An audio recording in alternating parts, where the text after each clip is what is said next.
When I started in real estate in 2007 at LJ Hooker Terrigal, I did not ever transact with a buyer's agent.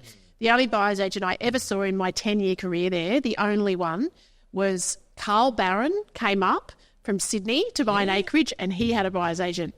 There you go. I was around when Cohen Handler started. And, you know, we always said, oh, they're failed salespeople. And When I started, kind of the information that was provided to me, so this is going back, 9 years ago, no, there's no need for buyer's agents. Why do we have a buyer's agents? That's what we're here for.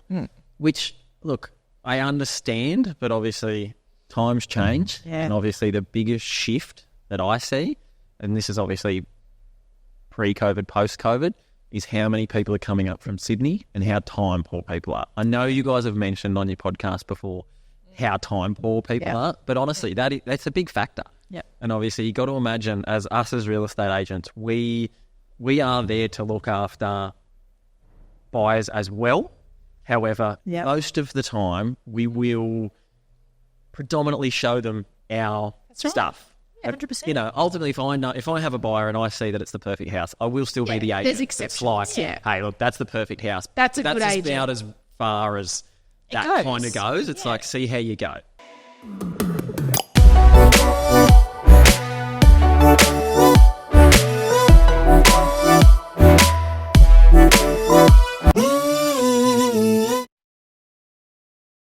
so welcome to our next episode of our Unreal Estate podcast.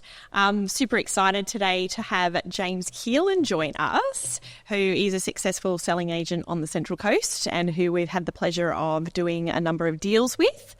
I will just have a quick disclaimer in there that we are both independent of each other. So James works as a selling agent independently with his organisation, and Michelle and I are independent buyers agents working for our own organisation. So thank you, James, for joining us. Good to be here. Good to be here. Finally got on. Yeah. We're super excited. We love dealing with you. So we're really keen to unpack a bit of stuff today and let the listeners out there know what goes on, you know, with selling agents and buyers agents and what some of the differences are and how we help people transact in real estate. Yeah, seems to be a little bit of confusion out there. So hopefully I can help with a little bit of clarity. Yeah. Clarification. Start with a little bit about you, how long you've been doing this, who you're working with, and tell us a little bit about. I've been in the game since 2015, so going on the 9th year. It's gone way too quick. I'm with Property Central, so we're at Erina. We predominantly service that 2250, 2260, and obviously surrounds. Specialise in Springfield, Erina, and have done that whole kind of time. Now with Hayley and Eden on board, we kind of are going a little bit further, but PC, Property Central, we're the second highest selling agency on the Central Coast. So out of one little office, which is pretty amazing. Cool. But obviously, one little office, but we do have quite a span. A very nice office, I might add. It is. Yeah. It's very fancy. You've got a bar in there. I know. I went there and thought, wow, it's all happening in here. Bar, coffee. You know, it's a little bit different. Like it's just that. Nice. It's a different real estate agent. It's not that kind of clinical feeling. It's that kind of softer, and you know, the whole motto at Property Central is you can actually be your own person. It felt like that in your office space. Actually, it was very it was warm and social. Right. Yeah, absolutely. We've dealt with a number of agents in your office, and everyone is a pleasure to deal with. We've had a great experience. We're pretty lucky. We're lucky that we've got a really, really good team. You know, sometimes that can't always be the case, but yeah, it's a really good place. Hence why I've been there for 9 years. Otherwise, I wouldn't, I suppose. Yep. So for people out there that it is a bit confusing, a lot of people say to us all the time, what's a buyer's agent? Relatively newish to the Central Coast, and you can cover off on what you've seen the change in that, I guess, happen pre-COVID, post-COVID, the market changes. But what is an independent buyer's agent, and how do we differ from traditional selling agent role? Yeah, it's a good question, and I'm sure that it's probably something that you guys have to explain a lot. Funnily enough, something that I've been having to explain, because even I've been getting calls, you know, going, thinking about a buyer's agent and this, that and the other.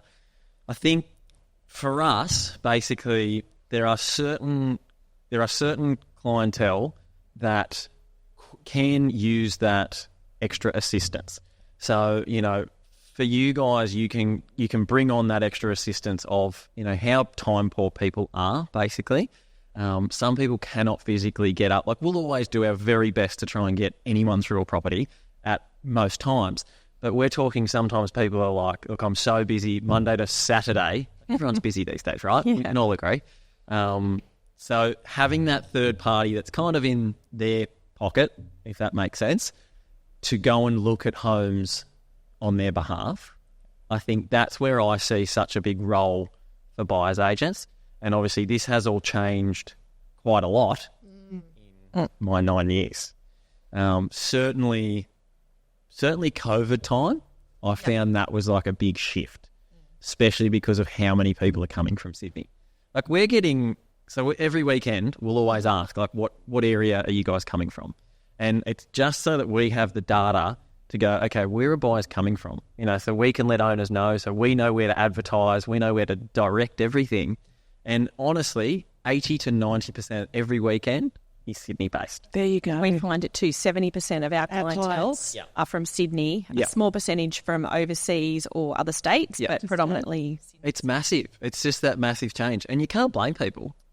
I mean, COVID really opened up that ability to only commute back to Sydney a couple of days. And, we were all in real estate, obviously, well and truly before COVID. And it was still a thing. People migrated out of Sydney. It just wasn't the numbers, because that 5-day commute was a big thing. Yeah. It was a big commitment, and it took a toll on family time. So now people are, loving the fact that they can get out of Sydney to have a lifestyle up here. Yeah. And we thought we would potentially see that little bit of a slowdown after COVID. Sorry, like by now, if that makes sense. So we thought, it'll probably all settle down and, everyone will just go back to the normal way of life. But normal way of life is now working from home a couple of days a week. So it's kind of like the great migration that, we've all spoken about is happening. It's starting to happen where everyone is just moving north. Coasties are going further north. Exactly. Yeah, like, it's the they? whole coastline. Yeah. Really, we talk to agents that are in, Queensland, and they're saying the same thing. They're feeling the shift migrate up that way as well. So I think it's the whole eastern seaboard, really. It is. Places like the Gold Coast are nuts. It's gone nuts. Yeah. It was always Central Coast people. Even when I was a selling agent, a lot of people moving from here to the Gold Coast. But now it's even more so. That lifestyle, that weather, why wouldn't you? Exactly. So that's probably a good time to discuss what's happening in the market at the moment. Yep. New year, we've all had a break. Yep. You had a very long break. I did have a very long break, yeah. Took my first long break off, 6 weeks for the first time in 9 years. I think the longest was probably 2 weeks before that. But I think because it has been such a crazy couple of years, I think all agents there was burnout across the board. Oh, absolutely. We felt it as well. We definitely Everyone's just felt fatigued. that. Yeah, and we felt that normally new listings are coming back on a little bit earlier, and across the board we felt that everyone was hanging off to Australia Day and later, whereas the last few years we've seen it trickling back that first or second week of January, it was a bit later this year. Everyone just needed a rest and a reset. So absolutely. So, last year, October, November, December, it slowed down. It definitely did slow down. We kind of thought, this could be interesting. Stock was tight, wasn't it? Stock was super tight. Like, there wasn't a lot of people selling, which has always been a problem, the past couple of years anyway, but more so. And then I honestly think everyone was just over it. Like, I saw caravans on the road in November. Yeah. People were out. People were like, get the kids out. Let's just do it. So that's what we found at the end of last year. This year, I'm not just going to be one of those agents that sits on a podcast and says everything's blue skies, high fives. We love it real. We love it. It's called real estate. Pumping. It's booming. Thousands of listings are all coming. Just going to grab every buzzword ever. No, we don't want that. We want people to hear this is exactly the purpose. We don't want hype. We want reality. It's an interesting market. Like, interesting is the word that I'm kind of using to describe it.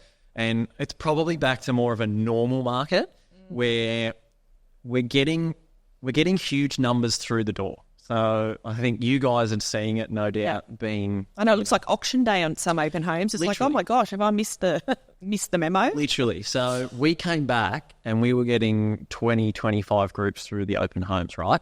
Which is amazing, because before that it was kind of like 5 to 10.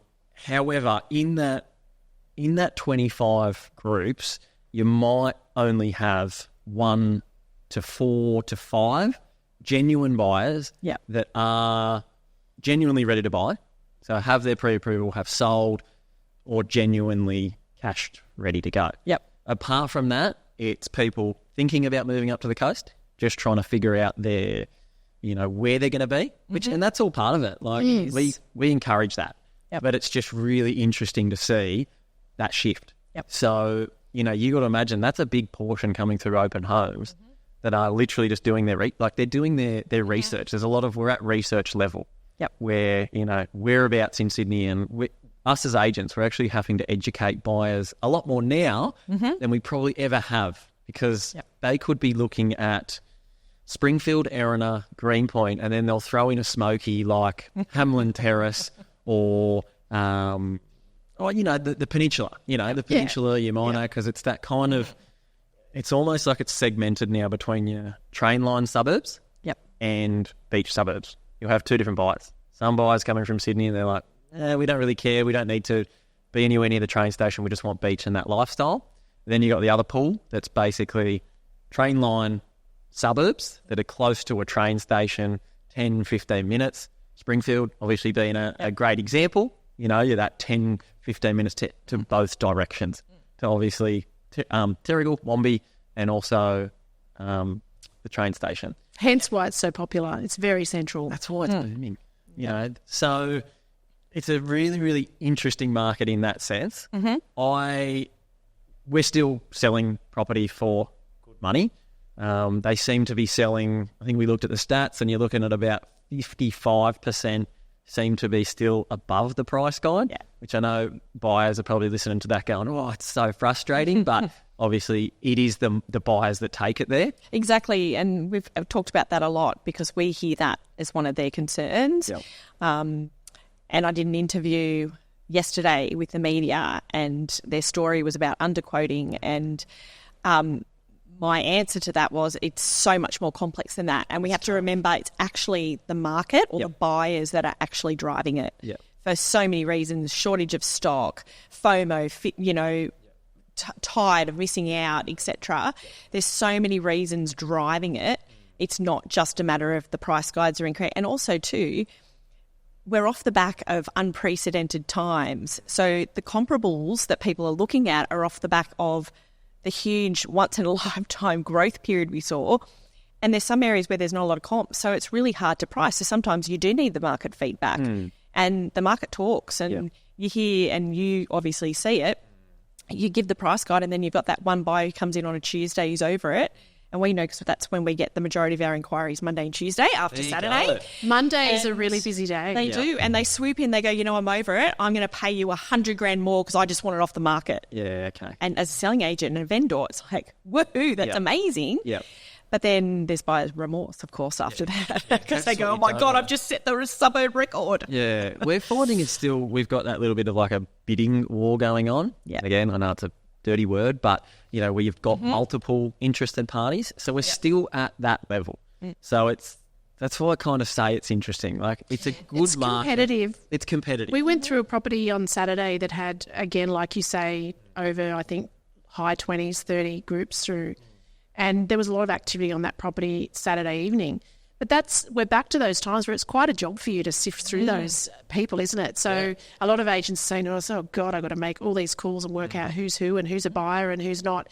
Do the buyers that are working with buyers agents, does that help you in a little bit of a way because they're qualified? That's a big reason, I think, for an agent, like going back to that, when I started 9 years ago, I was kind of taught there's no reason for a buyer's agent. Buyer's agents, they're not a thing. On the Central Coast, there was probably 2. Yep. I don't think those 2 are working anymore, like they were towards the end of their career. But I had very little dealings. I mean, very little dealings. And I was never rude to them, but I was just kind of like, well, you don't need what do you need a buyer's agent for? You don't need a buyer's agent. But as things have progressed, basically that you can see the need for buyer's agents for certain clients. Yep. And I think as a as an agent, I see it as obviously it's a qualified buyer, exactly like you said. So I know that there's potentially some old school real estate agents out there that may still have a bit of resistance, if I'm right in saying. Well, they think they lose control. Right. We do come across that, James, to be honest. We've never, ever felt that from you. You're great to work with. But there are those agents out there that there is that feeling of they can't control the narrative, so they're not going to have a good outcome. Yeah. And you know what? I get it. Like, I do get it. This isn't just like one of those things where it's like, oh, why would you? I can understand because it's not what you're used to. But ultimately, we have our vendor that we want to get a sale done, and you guys have your client that you want to buy a house for. So we've both got what we want. We just need to gel that together. So I think what I love about you guys, and there are a couple others on the coast as well, but obviously you guys don't want to just completely segregate the agent out of the deal. That's not what you guys are in for. You guys are there for support for your buyers and obviously to do the legwork at the start. That's what I see the most, obviously how much legwork you guys do. But you're also there to support them through the negotiations, obviously. But once we kind of get past that negotiation, what I love is that you guys are like, all right, James, this is the buyer such and such, introduction, and you don't mind us agents having involvement, which is, I suppose, where some agents might be a bit scared. It's important. And to break it down for those people out there that don't understand why it's important, is those relationships that you build along the way, that is a future seller for you. And we're, having been selling agents ourselves, we're very aware of that, which is potentially why we encourage that relationship. We're there to support our client. You're there to support your client. If there's we can bridge the waters and do a deal, fantastic.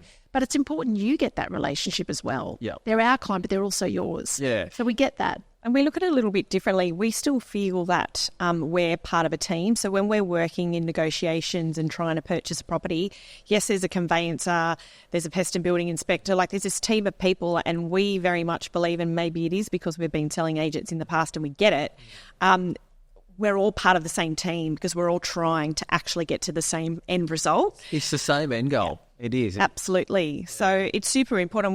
We've spoken about it again in an earlier podcast about the power of the professional to professional relationship, and it's the way that it's going, and it just expedites, it helps people move forward.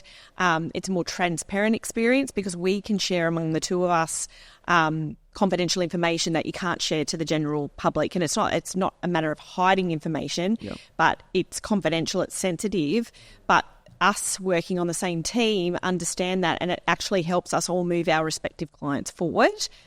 What I love is there's an understanding, and we can speak about our transactions that we've done. There's an understanding between us all that we all want the very best for our own client. Yeah.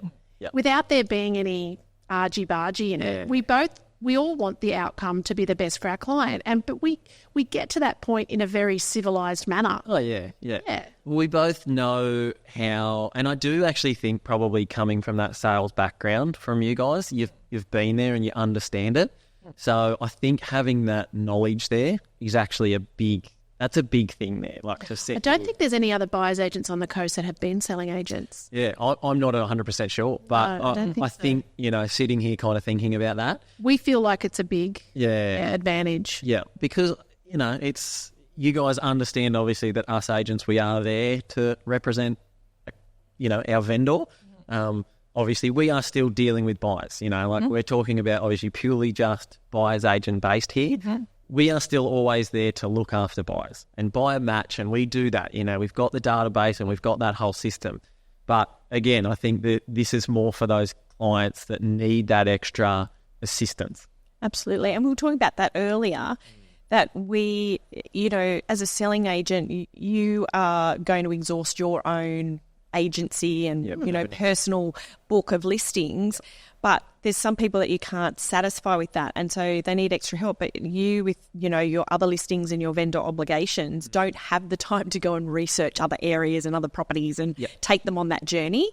And so at that point, you have to, I guess, relinquish that responsibility. And some buyers get frustrated at that. They're like, they didn't help me, and they're not helping. Well, that's not your role. Yeah, they do. You are 100% right. Like, we do everything to try and cater for the buyers, and I know that there is sometimes that frustration, but you're exactly right. Like if it's an outer area or we don't have the listing or Property Central doesn't have the listing, it is quite difficult. We can't spend that time, I suppose, looking for said buyer. Whereas obviously that's what you guys do. That's what you guys provide. I've got a question for you to clarify something which comes up a fair bit. So in a selling agency, there's often what's called a buyer's agent.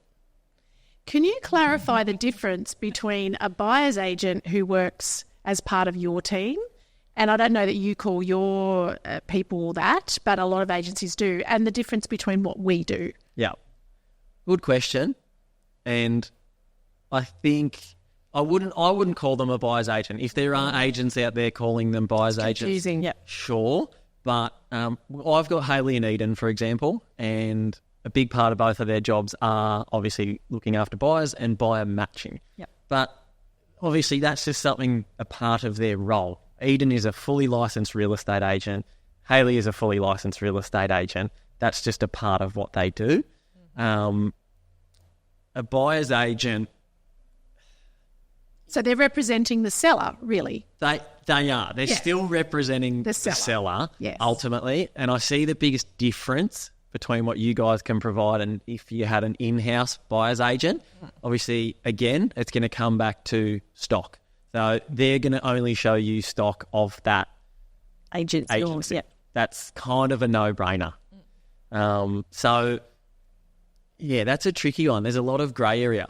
Confusing. We get asked that question a bit. Yeah, I know. We just simplify. We've got a buyer's agent with such and such. Yeah, we just simplify it because it's the easiest way to understand it. Is who are they being ultimately remunerated by? Yeah, the seller or the buyer. Yeah, and if they're working for a selling agent, they're going to be remunerated by the seller.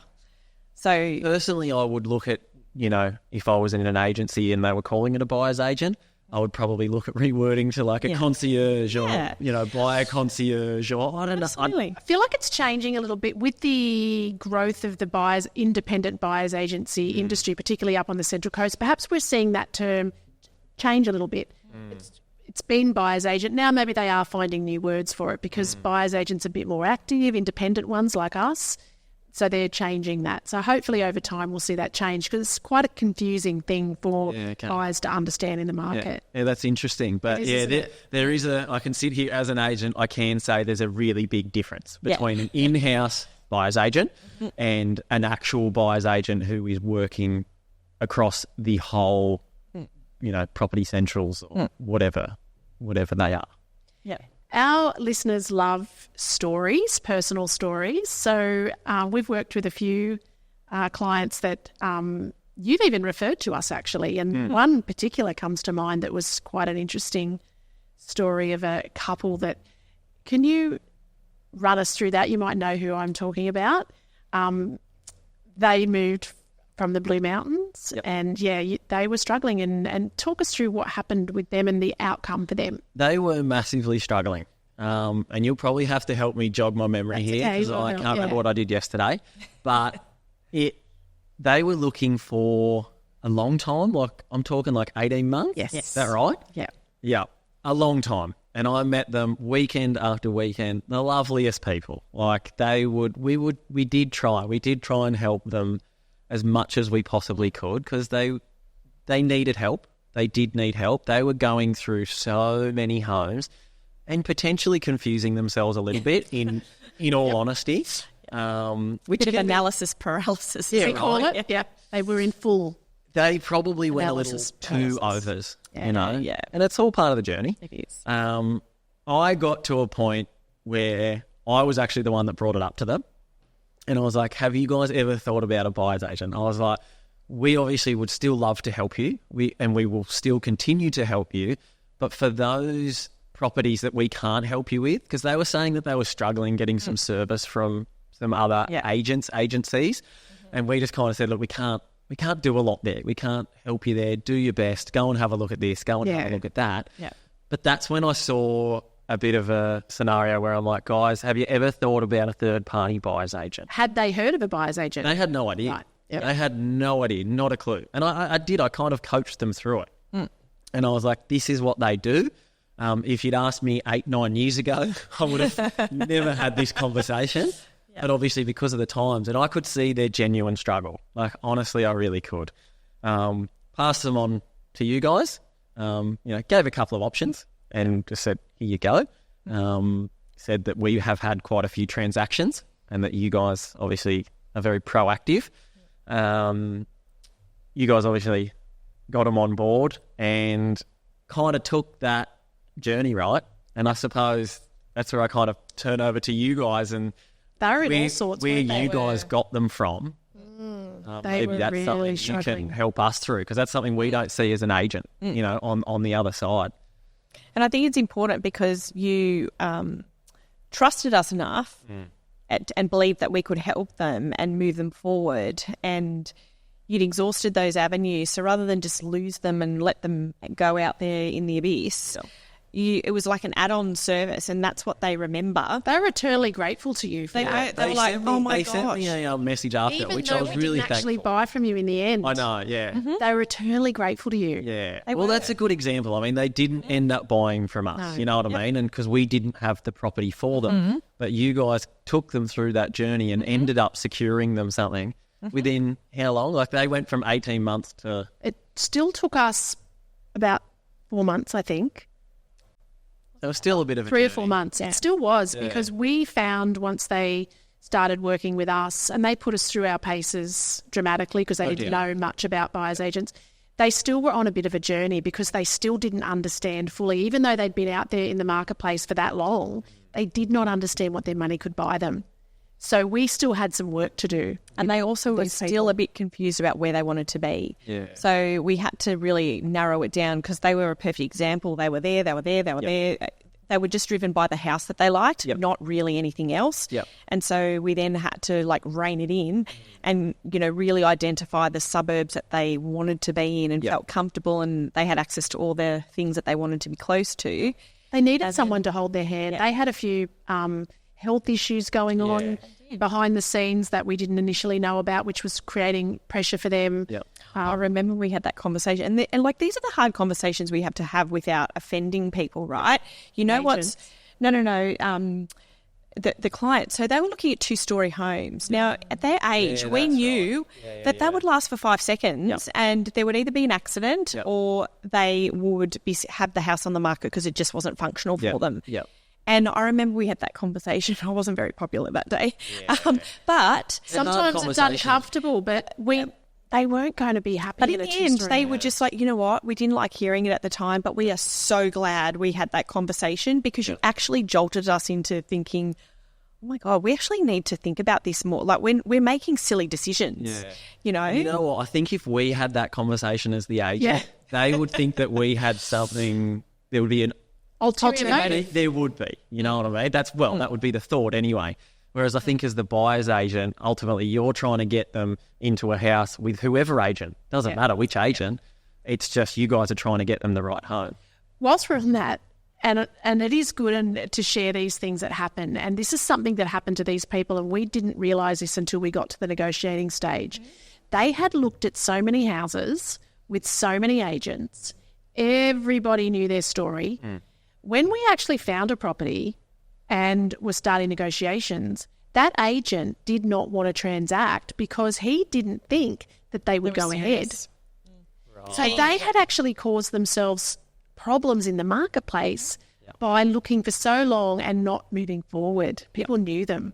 I had a battle on my hands to really convince the agent that they were in fact serious. To be able to put that property in a co-op. Absolutely. Because he didn't want to do it. And he's like, every ounce of my being, and I said, well, I would understand that if you were dealing directly, but they're very qualified. We've already been on the journey with them. Again, you guys have them and you're not going to take on a big part of your role, obviously, is making sure that they are ready to buy. Yeah. I don't think they would have transacted, to be honest. I don't think they would have bought a house. Have to wholeheartedly agree. That is a great example, and I know the house you bought, and it is a perfect property. It is, isn't it? And I say that as an agent that had nothing to do with it. No, but it is the perfect. It was the perfect property for them that they're going to be in it for a long time. Absolutely. So that is a great example of.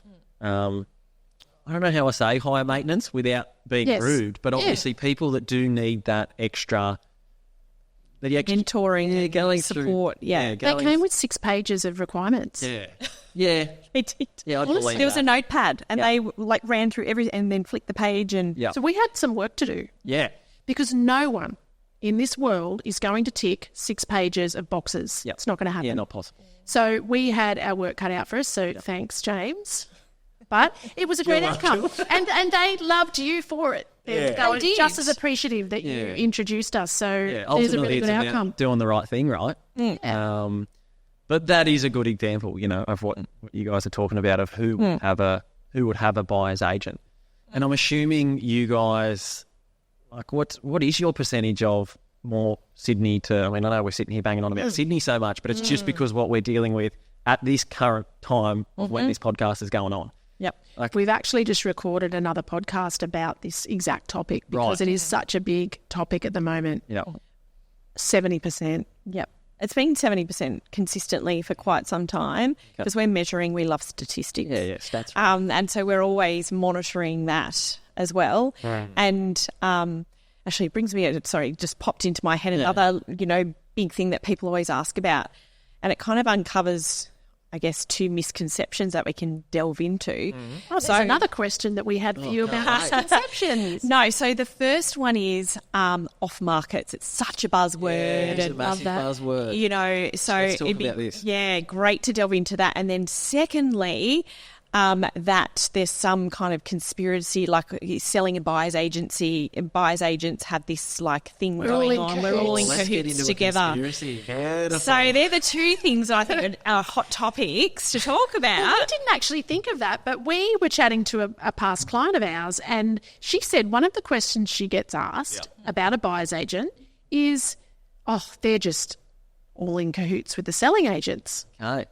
That's an interesting one because we didn't even consider that, because we did a study not so long ago on, we took 50 properties that we'd bought and we worked out how many agencies we'd work with, not individual agencies. So 38 out of 50 purchases. That's a lot on the coast. That's what we said. Wow. That's a lot. Okay.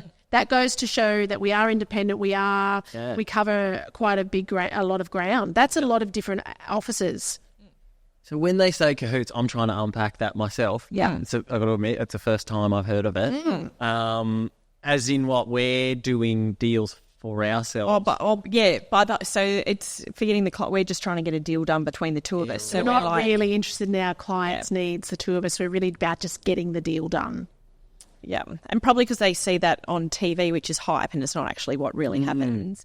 I'm guessing that's kind of where the perception comes from. Yeah. That maybe we cross lines, we do things with our transacting with you that you wouldn't do with another buyer, or maybe you don't give the other buyers opportunity when we're involved, things like that. Okay. That's not the case. No, literally the only difference in that sense is obviously it just kind of, you guys are in the same situation as you guys are another buyer. Like how I look at it as an agent is you guys are another buyer. You're representing someone. So you get the same communication. Communication's key for real estate. It's hands down. If you can't communicate, get out of real estate. But if you're getting the same communication as another buyer, but obviously you guys are there to represent your clients and you're getting paid by your clients. We're getting paid by the vendors. So we've both got a job to do. And if you have the right buyer for that house, we'll make that happen. Yep. If you don't have the right buyer for that house, like how many times have you guys rung me up, but you don't have, it just doesn't work. You know what I mean? You don't have the right buyer. So we don't. And not every property we look at suits a client. We're across the entire market. We don't waste your time. We just say, look, we're not there, or our client's not there, or whatever, and we move on, and there's no offence taken. And then other times it's like, okay, we got a bit of work to do on both sides because, it is the right home, but, they have various things that they've got to work through. And I mean, if people are thinking there's backdoor deals, like in this day and age, you try and do a backdoor deal in this day and age, there's no way in the world. Like back in the day, pre my time, and I'm sure there probably were. you guys, like people talk about the whole brown paper bag kind of And the stuff. auctions, And no I one hear about it. registered. Yes.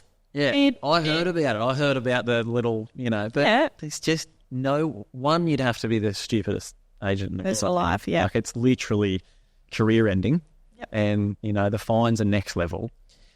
Would it be fair to say, though, that we know the questions to ask and then we know how to interpret the answers you give us? Absolutely. I mean, us real estate agents like to give interesting answers sometimes, I would say. So, yeah, probably that would be a big bonus, obviously. We do get shared a bit more information as well. Yeah, but sometimes your answers too, because we've been selling agents and we also know the pressure that selling agents are under with their vendors and some of the conversations that happen and things like that, because we get that. I guess that helps our interpretation. So when you give us an answer, and not just you specifically, but a selling agent gives us an answer, we straight away go back to those days and go, okay, so that answer could mean one of two things or one of three things. So this is going on. And sometimes it's like that. Yep. Okay. We know what's going on. Yeah. There Reading is. between the lines. Yeah. Okay. And you don't always know what your vendor will accept. No, honestly. We understand that, whereas a buyer would go, what do you mean you don't know? Yeah. Of course you know. Well, we understand that, no, you don't always know. Yeah, you got to imagine that most people, they don't trust real estate agents. Right? Why is that? Who would have thought? So an owner may tell you one thing and then there may be something completely else going on that is not the case. And what is the saying about buyers? I don't know what you're talking about. Was there when we were selling agents, buyers are liars. And that was a saying because oftentimes buyers would say, I'm pre-approved or I've got this much, and very quickly you'd find out that that's not the case. Yeah. I think, and actually it's a good point talking about this current market. We were only saying that there's a little bit, and I've heard this through the grapevine of all agencies, unfortunately we are dealing with a little bit of buyers are saying that they're approved. We're getting them through properties and they're loving the properties, and we kind of get to that question of like, cool, are you, what are you thinking? Do you think this would be something that would obviously you'd go forward for? And then, actually, we're actually just waiting on waiting on all these pre. We hear it with some of our inquiry. Yeah. They'll talk us through and, why they've been unsuccessful to date and so forth. And then we ask, obviously, do our own due diligence, and it comes out, we don't have finance approved. Well, we need to Step backwards. And that is the first thing you need to do. Like on that conversation, like it even is that, I guess you guys take them through that journey as well as much as we try to with buyers. Step one, get your pre-approval. Like, We do. Get your pre-approval. We actually don't work with anyone who's not pre-approved. Yeah. So- Well, there you go. Well, unless they're willing to sign a contract and buy a property, because you know how fast we move when the property's right. Yeah. We move very quickly. Yeah. So if it ticks the boxes, the price is right, the situation's there, the vendor's set to sell, we move very quick. Yeah. Yeah. If we can't do that, there's no point us taking on a client who's not ready. Which makes sense, right? And this isn't a, don't come and look at homes if you're not pre-approved. No. Come and look at They're in research phase. Yeah, research. Yeah, you've got to research. You've got to look through properties. Absolutely. You can't make a decision if you've got nothing to compare it to. So that is really important. Yeah. I heard a selling agent told me the other day he has to try and decipher, because again, back to that market situation that we're in, we're getting huge numbers, or you're getting huge numbers through open homes, but they're not all ready to buy. Yep. He's developed a quick question to ask is, open home visitors, are you in the browsing stage or are you ready to buy? It may even have been you. I can't remember. Thank you. Yeah, that was a lot. I'm just sharing that with all the other selling agents out there. Well, there's no point firing me now. Everyone's got the dialogue. I love to so see. I remembered. Yeah, I love it. In the browsing Sometimes stage. I know what I'm talking about. It's a great question though, because it's not offensive. You don't want to offend people. No. You do need to know if They're entitled to browse. in the browsing stage or if they're in that buying stage. Are you at the point when it's almost that word? Are you at the point where you're ready to pull the trigger if you see? See, I do listen to what you say. Thank you. There you go. But yeah, I've had to do it lately because it's kind of just figuring out who, for private inspections, like shoe on the other foot. Yes, yeah, I this get is a good one. I get a lot of people trying to come through for private inspections, which I'm all for. It's all part of my job. But if I do have to ask that question, Because I get owners say to me, James, and they'll say it to you when they're signing the documents. It's like, James, I don't want to get the house ready if they're not ready to go. Which, to be fair, that's fair it's enough. a big job to prepare a house for an inspection. Yeah, it is. Absolutely. And that's like, even with us, because we're mindful of that, Yeah. if we know that we haven't quite got someone ready or whatever, we'll say, look, we don't have anyone right now, but we do really want to look at that house because it could change tomorrow. Yeah. So we'll tag along. If you're doing an inspection, we'll tag along. That's right. Because too, we've got to try and prioritise and get through as much as we can during the week as well as Saturday. Yeah. And we can't physically get to every property on a Saturday. Yeah. So, but rather than inconvenience agents and vendors, we're more than happy for you to go, hey, I'm taking someone through, or we're Which doing... we do. Yeah, which is all the great. time, And we'll which is say that great. to buyers agents. We're like, hey, we're going through this one. If that client, you'll send through that list. And it's like, well, if that meets, if that meets the criteria, we're going to be there on Wednesday or... Yeah. Which is really helpful for us because we can try and get through, as Linda said, as many before Saturday, because Saturdays are crazy for us like they are for you, trying to open up homes for you Saturdays and get are through, get through. Yeah, so many as we can. I think that it's like almost you guys do that initial search. It's the initial search, and if it meets the criteria, it's like, all right, well, now it's time to get that said buyer through. Yep. So it's almost like a bit of a two-step. You're it is. filtering through the crap, or stuff that won't suit them. Absolutely. And, some of it we don't need to look at. We already know. And then other times, or sometimes we think we can be judgy, but then we go, actually, no, we need to walk through that again because it may not have suited the client that we were looking for at the time, but now we have a different lens on. We're looking for a different client with different requirements, so we need to go back and revisit it. Yeah, I can't tell you how many buyers I've sold homes to that said, nah, you know what, we weren't going to come and look at it. And either myself has kind of made them come and look at the house, and I'm sure you guys are probably the same, and they end up buying it. And They said they wanted this and they went and bought that. What about one of our very first clients, husband and wife, and it was a little bit off brief, and she was really keen and eager, and we were on a 2-week deadline with them, I might add. They were about to hit the settlement date. They on their were property. like, it was panic, and they left it to the last minute to engage us. And so we had 2 weeks. And as we all know, buying a property, About 2 it's weeks no before time. Christmas too, mind Oh, you. yeah, that's right. Oh, it was also dream. 2 weeks before. Easy. Yeah. Dream client.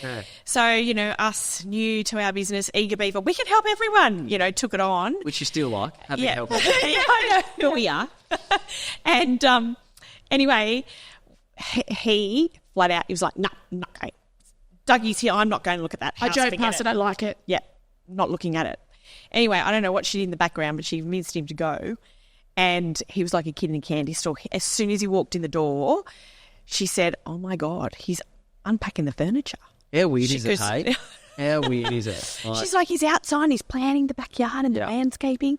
And she goes, yeah, He was hell bent that was not yeah, their house. he was. And quite, not aggressively, but very Determined. forthright. Very forthright. No, I'm not looking at it. And you girls are off the mark. And we're like, okay, well, your wife doesn't think so. come through, have a look. And you know what?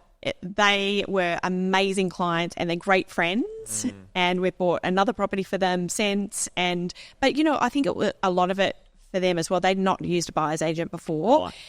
Back then, buyer's agents were relatively new to the Central Coast. So the trust thing. it was. And I think Trusting. I mean, the whole industry has a whole trust issue, Yeah, it does right? as a whole. And, Yeah. it's tough. It's Yep. it's tough as an agent because obviously there are some people out there that are not making it easy. absolutely. And making life hard for buyers, making life hard for vendors, But it's so unnecessary, Yeah. don't you think? Oh, Like all of those games and manipulation and whatever it is, it's so unnecessary because at the end of the day, if you really break it down, real estate is pretty simple in the fact that you have a seller and you have a buyer and they both want ultimately the same thing but from a different perspective. Yep. And we are their team to bring it together and make it happen for them. So why make it complicated? Why make it hard? Yep. I mean, one of our frustrations, we ring an agent and they know we're also an agent and we ask for a price guide. Oh, we don't have one. yeah, that's one of the Really? best in the world at the moment. So we know. There is no price guide. Okay. Right. Well, there must be one because it has to be by law on your agency agreement, number one. Yep. And number two, we can have a stab in the dark and we're generally within a range and we've got it spot on because we know. But am I going to tell my client it's at the lower end of the range or the higher end of the range? I'm sorry. I find that incredibly frustrating and annoying. Absolutely. We've all been selling agents here at this table, and it actually makes me quite angry when the selling agent says there is no price guide. Yep. What a good way We to had a frustrate heated your conversation buyer. with one the other day because it was like, yes, there is. Yeah. Come on. But how's that helping your I'll vendor? use that. I mean, that's an example. It's not. How is it helping your vendor? There is a said competitor of mine that uses that, and I'm literally just like, And then they pass the buck to the vendor and say, my vendor has instructed me not to put a price guide on this. And I'm like, rubbish. because they know that's their get out of jail free Totally. card. So I actually find it really, if I was a buyer, I would just walk away from that. Do you know how many? I wouldn't buy the give property. you a good example. I actually had I had a past client who had bought from me, and he's looking for an investment property. He calls me up. It's same story, and he's like, "This agent, such and such, no, wouldn't give me a price. How hard is it to give me a price, mate? I just want to know." It's terrible. And he was going off, not to me, but just expressing how he feels. And he goes, "I'm not going to look." He goes, "James, I am not going to look. Do you know what? It's an investment. It's got a granny flat. It's actually perfect, but stuff him." Yep. Do they not understand that they're actually hurting the vendor, not helping? I don't know what the strategy is there, but it's a terrible They're strategy. also hurting themselves because those buyers who will eventually be sellers are never going to go back to them, ever. They're going to go, you know what, you made it so hard for me to buy a property and you were so unhelpful. Yeah. That's not going to help me as a seller, so I'm not going to engage you. You've got to give some kind of indication. You know, like it's the old, all right, I've got 800. Is it $1 million? Is it 700? Where is it? You know what I mean? And you guys probably have some dialogues to try and get around that, whereas some buyers may not. Do you know what I But mean? also, we want to know, because if that agent is guiding it 10% above where it should be, we're not going to waste our time. So even though we know what that property is probably worth, we need a guide because we don't know what is going on. Yep. So, yeah, we find it very frustrating. And I know it's an eternal battle for buyers. Like if there's any buyers listening, they'd probably all be sitting there going, "Oh, I hate that." You know, like that's just time after time. Actually, that's a really good question. That just popped into my head as well. I know we forgot to backtrack to another question. I've forgotten what it was. We're coming back to those. But can I just ask you for those, because we talk about this a lot and we talk about price guides and the way buyers struggle. Can you just run us through how do you set a price guide for a property and what goes on realestate.com? Yeah, so this is a interesting one. For the first week, we will not put a price on the property, but there is a price. So if you make an inquiry, without a doubt, hands down, I will tell you the price then and there. I won't dance around any bushes. And that's based on And it's comp based sales. on comparable properties. That's how us real estate agents come up with, you know, what the price guide should be. Yep. We look at comparable properties, take here, there and everywhere and go, look, you're going to be somewhere around here. There is no fine art to this. Like anyone that'll sit there and go, you do know what that is worth. Experience helps. The fact that you've walked through a lot of properties helps. Yeah. Makes a massive difference. Yeah. But at the end of the day, we'll still go, this is the estimate. Yep. And as I just said to you, I think it's 55% at the moment, still going over the price guide. Yep. It's like, okay, but the market took it here. Then there might be the cases where it's the other way around. We might need to look at adjusting the price guide. But for the first week, we don't put a price on. It's just like a publicised price. Publicised. It's just to kind of gauge if we're on the money. 95 to 99% of the time, we're on the money. Touch wood, because I've been doing it for long enough. 9 years, you'd be worried if it You'd be wasn't. worried if you were getting it wrong every time. You'd be pretty worried. You're right? probably best to exit out of the industry. On the way out. Hang the boots up. But generally then second week we will put the price guide up if we're not negotiating. The only reason you'll ever see mine be on for a bit longer is if we're negotiating in the back end. So I do know that buyers get extremely frustrated with not having price guides on. I think realestate.com did a bit of a stat. And I think it was the highest rated what frustrates buyers. We hear it all the time as well. Yeah. Seriously, it was 78%. 78% frustration. Number one. It was the number one what annoys you. So we really are trying to be pretty proactive on that. Literally like 1 week, make sure we're on the money. If we are, get that guide on so that we don't annoy people. And how do you set that search criteria in the back end?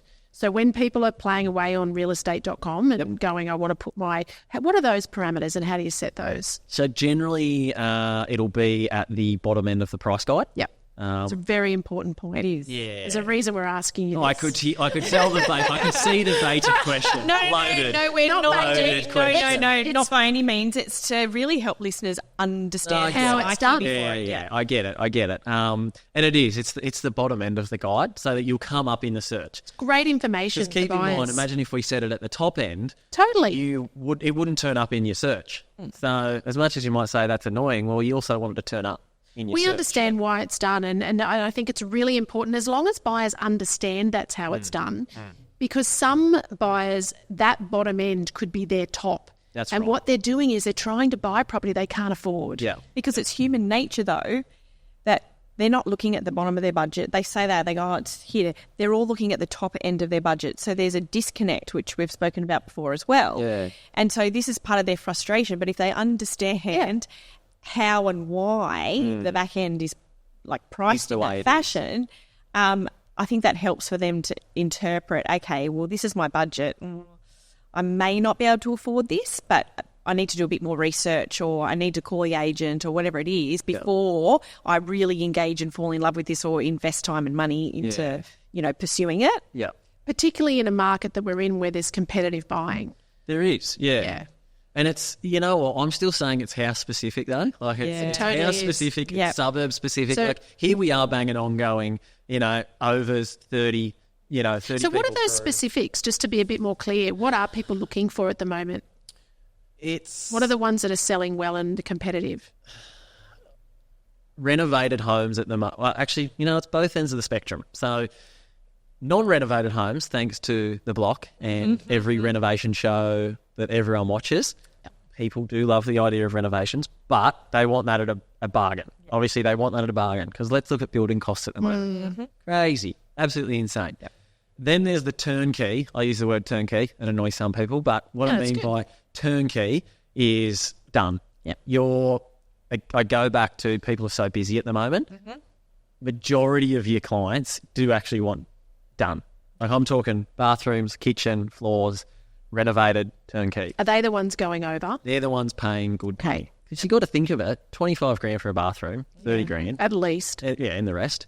Kitchens, like, geez, the last time I did a kitchen, it was up there. You did a very nice job, though. Thank you.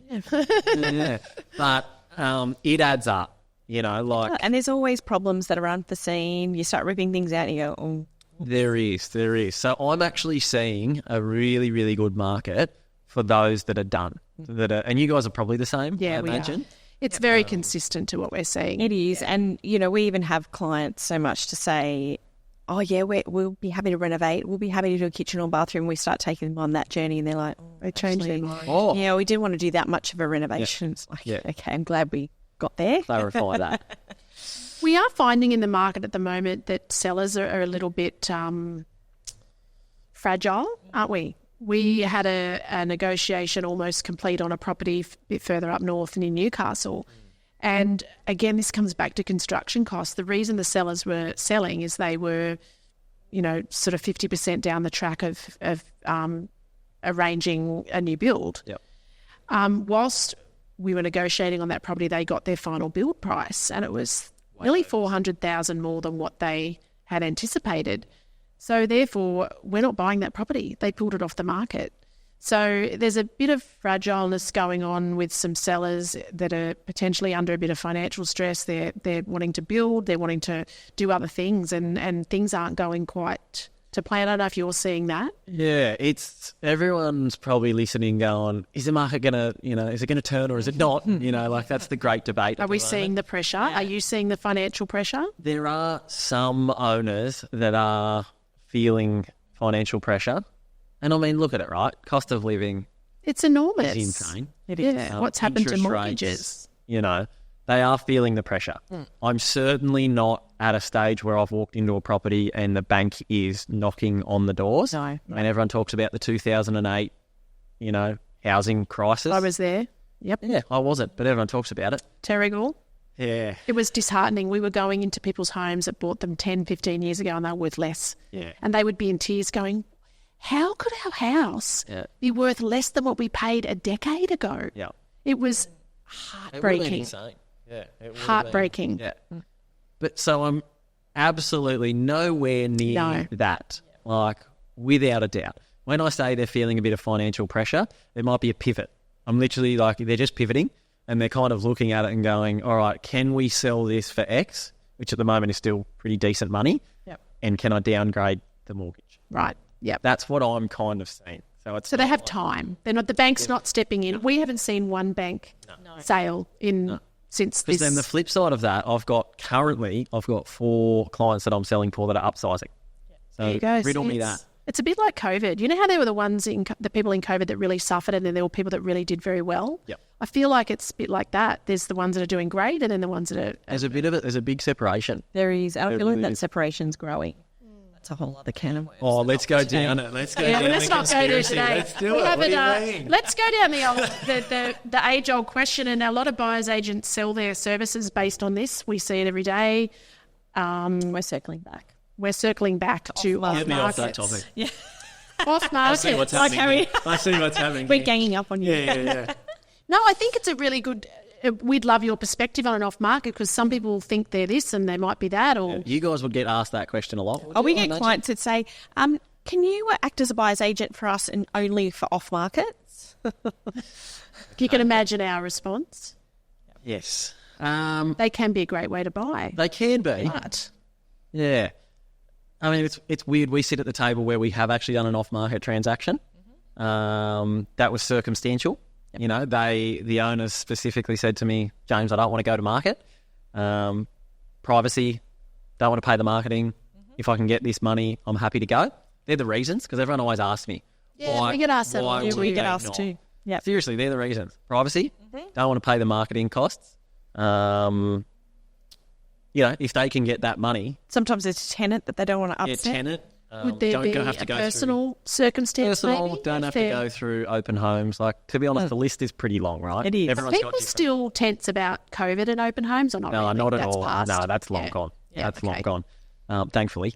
But so that off markets are a thing, but for me, it's more circumstantial. If an owner said to me, "Hey, James, what am I better off doing?" Which you can imagine how often I get this question: am I better off going to market, or am I better off not? I always say, if it were me, because that's the best way to do it, and you guys saw it, I took my house to market. Yep. Because ultimately, you never know if said buyer that we haven't met yet, yesterday, sold their house for $2 million, and the first thing they're going to do is jump on the internet and go and search. Like, we're going to have our database, but you got to imagine, people are transacting every single day. So new buyers are Timing entering has the market so much to do with it. every single day. So there are circumstances where we will sell off market, but it's pretty small. It's I was going to not say, a- what's your percentage? Do you know? I actually don't think I knew you were going to ask that, and I actually don't That's know if I fine. could Yeah, give a- just It's pretty small, yeah. probably 10% for me. Yeah. I'm sure if you sat here with other real estate agents, they would say It's a good higher. information for people who are looking at buying though, because some people think that they're the bee's knees and it's the only way to buy. It's actually not always the best way to buy. No, And they also get a bit confused because it's such a buzzword. People, there's agents out there that are saying, "Oh, it's off market," but it's all over social media. Yeah. It's everywhere other than real estate and domain. yeah, That's not off market, or it's emailed out to a database of thousands. Yeah. That's not off market. So back to us loving stats. So again, 40 to 45% of what we buy is true off market. So manufactured. 5%. It does fluctuate. Sometimes it's been down at 30 and sometimes it's been up at 45. It can depend. Because does. obviously the market, when there's low Fluctuates. stock, there's not going to be as many off markets. Yeah, right. It's up there. It is. It's definitely up there. But they're manufactured. Yeah. So through our network, through our conversations, it could be a no. Like you could say to us one week, "Yeah, girls, I don't have anything for that client." And then the next minute we give you a brief and you're like, "Oh," and it jogs your memory. "Oh, I've had a conversation with them," or "Actually, I'm going to look at a house. It kind of sounds like it might tick these I boxes." mean, that's how it happens, right? That's like there's exactly right. definitely conversations. That's that why I've we had. talk a lot. Yeah, matching. I know. It's matching Unfortunately, people. How often would you talk to us, do you think? Most weeks? Too much? Yeah. Oh, I love that answer. And we talk a lot. Yeah. Yeah. I would say it's every week, yeah, sometimes yeah. multiple, depending on what we're looking for. But Without a doubt. And there has definitely been times that I'll get off the phone to you, turn to Hayley, and and Eden and go, hey, these guys have got a cracking buyer that has this budget. Surely we've got something. Surely we've got something. And we try and manufacture something. Yep. I loved, I think it was last year, Principal Jamie. We sent through our briefs and he sent it out to the team saying, hey, team, here is... It was 12 or 14 buyers on there at that time. Yeah, it was massive. Here are 12 or 14 strong buyers. Yep. Get out there and prospect. Go for it. Yeah. Yeah, so I love that he was proactive in that way because a lot of it we're seeing not all agents embrace it that way. I imagine that not everyone would be on board. But from an agent perspective, and again, maybe everyone doesn't think like this, but you have what I would call qualified, red-hot buyers ready to go to buy a house. So I don't then have the fear of bringing you guys through and that knowing that buyer is actually just browsing. Like if I was to go to the length of this is the perfect property, go and knock on the door and be like, hey, Steve, mate, I know we spoke so long ago, but I reckon, this is the house. And it could be, it can be a great listing tool for someone that maybe you appraised a year ago and you thought they might still be interested. Let's talk. Yeah, absolutely. It absolutely is. So...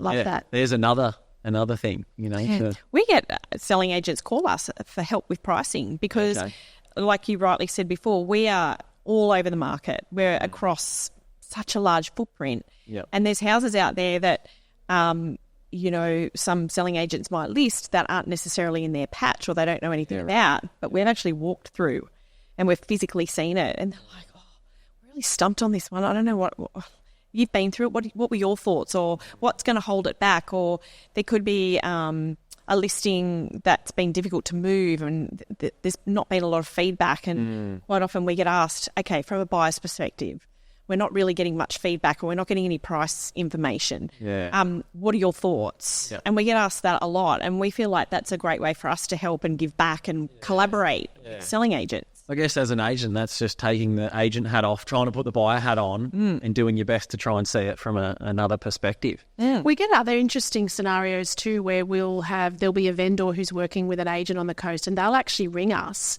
And this has happened numerous times, and it tends to happen in the top end a lot, doesn't it, with those transactions that are sort of up over that $3 million dollar mark. And it's happened multiple times with multiple agents. Through our network, they've known of us or someone knows of us. They actually call us up and say, look, I need some advice. The real estate agent's got this offer. Should I take it? What should I do? I want an independent. Interesting. So that's really interesting because we're not there, certainly not there to create any blockage. So the last one I can think of was an acreage property, and I actually said to her, they wanted to move to Queensland, and I said to her, the price that she had was probably within the range, but there could have been a chance she might have got more. But I said to her, look, you could sit on the market for another month or longer and potentially maybe get more for your house, but that's a pretty good offer. If you want to get moving and it ticks the boxes to get you where you need to go, I think you really need to seriously consider it. Could you get more? Maybe. Not going to say you can't. Yeah, right. Yeah. And maybe not. But if it moves you forward and, then I would suggest strongly consider it. Well, it went under contract. That format. But it was honest. But that's actually a lesson for the old school agents out there that think we get in the road, because we actually don't. It happens more often than not. I think you got to get rid of that old school mentality. And again, going back to the start, I understand because I was literally taught that way. I mean, you know what Jamie's like, our principal, not from Jamie, but just being in the industry, everyone was like, buyer's agents, they don't need them. But we had a client that was selling their home through an agency.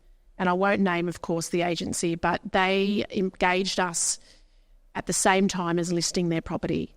And so we were sort of waiting for that unconditional. We were looking around, getting a feel for what they could potentially, and the minute they got an unconditional, we were on the hunt.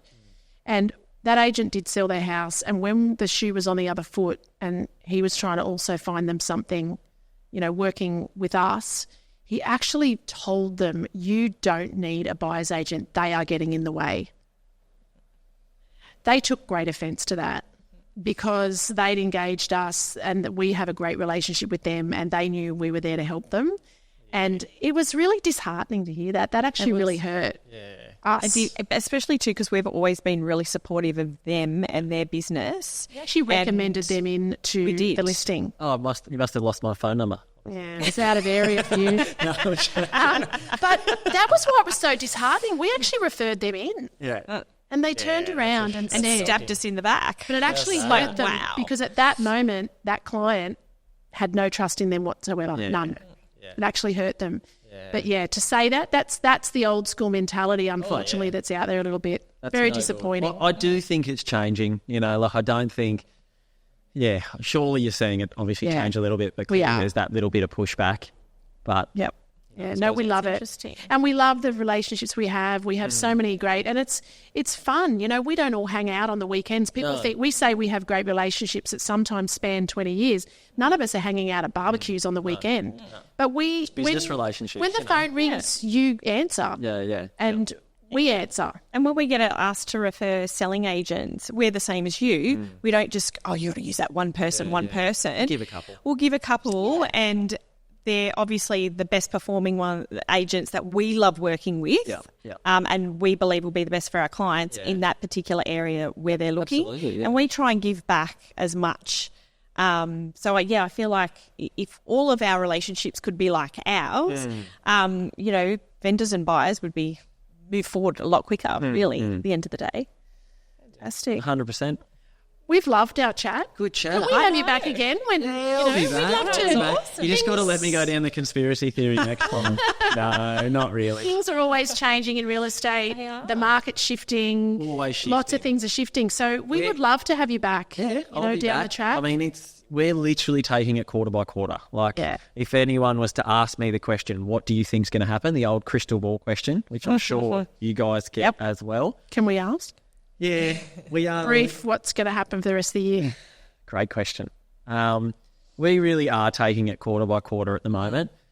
I personally think there's very, very little people in this world that know what's actually coming and what's going to happen. Yeah. I do think if they drop these interest rates, which will probably be towards the end of the year, I know some people are holding on for that hope, but you've got to keep in mind it's probably only going to be a couple.